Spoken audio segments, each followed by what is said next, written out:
May mga tao talaga sa unang tingin mo pa lang, alam mo nang kukunin ang atensyon mo. Ganoon siya nung una ko siyang makita. Kamukha ng ideal girl ko. Kaya nabuhay ang kuryosidad ko. Lumipas ang ilang mga linggo. Unti-unti na akong nahuhulog kahit sa Facebook ko lang siya nakikita. Sa mga post ng kaibigan niya. Hanggang tingin lang sa isang litrato. Dahan-dahang nahuhulog sa kawalan. Pero nung lumipas ang ilang buwan, medyo nakalimot ako. Nabaling ang pansin ko sa iba. Hanggang sa dumating ang araw na hindi ko inaasahan. Bigla ko siyang nakita sa personal. Bumalik lahat. Sobrang bilis na naman ng tibok ng puso ko. Ganoon naging siklo namin.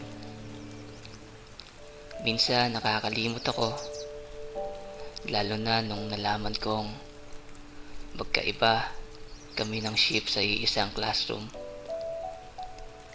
Umaga ako, hapon siya.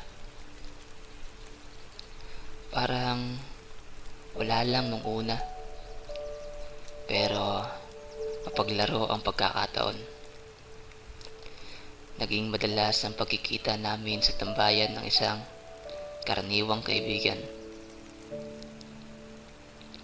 Ang pinakatumatak sa akin ay nung nagkayayaan kaming maligo sa ilog. Bago umalis, tumambay muna kami. Dala ko ang gitara ko. Habang nag-i-strum ako, bigla siyang nagtanong kung alam ko ba yung chords ng isang kanta. Idinaos ko na lang sa tawa kasi hindi ko alam. Pero nang naglakad na kami papuntang ilog, sumabay siya sa tabi ko habang nagigitara ako. Doon, nakapag-usap kami ng malalim. Nagbibiruan na parang matagal nang magkakilala. Pag uwi ko, para akong baliw sa saya.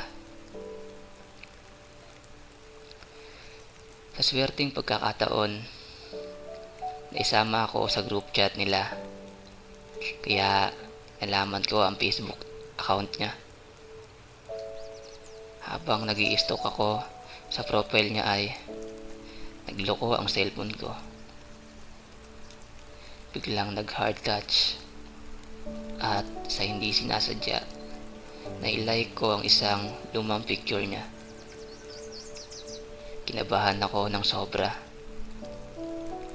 Pero makalipas lang ang isang minuto, nag-notify ang phone ko. Nag-friend request siya. Napasuntok ako sa sobrang tuwa. Mula noon, gabi-gabi kaming nag-uusap.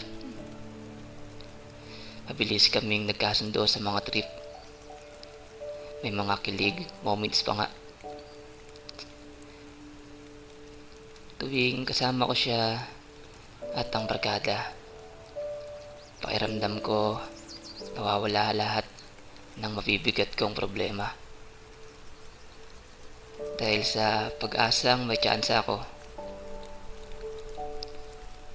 gumawa ako ng napakalaking sakripisyo. Plano ko nang umalis noon para bumalik sa napakalayong pinanggalingan ko. Nakaset up na ang lahat para sa kinabukasan ko noon. Pero hindi ko itinuloy. Pinili kong manatili rito dahil lang sa kanya. Mas pinili ko siya. Pero wala siyang kaalam-alam at mga kaibigan ko lang ang tanging nakakaalam.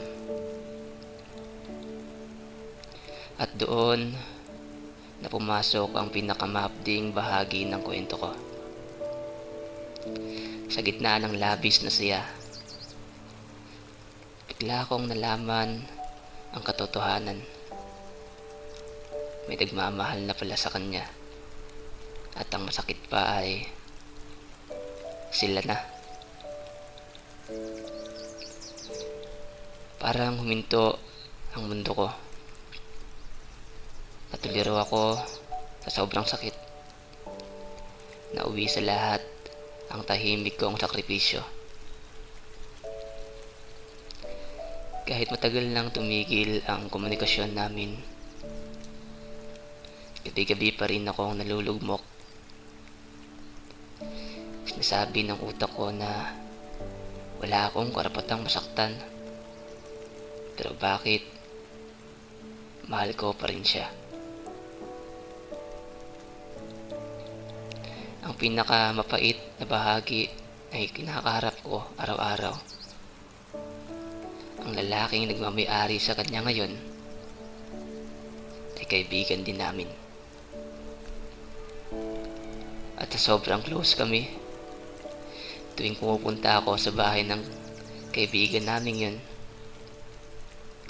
nakikita ko silang dalawa na napakasayang magkasama. At ako, naroon lang sa tabi, nag-iisang nakatingin habang nadudurog ang loob ko sa bawat sulyap. Ang magagawa ko na lang ay ngumiti ng pilit, magkunwaring masaya para sa kanila. Kahit ang totoo, sobrang sakit na.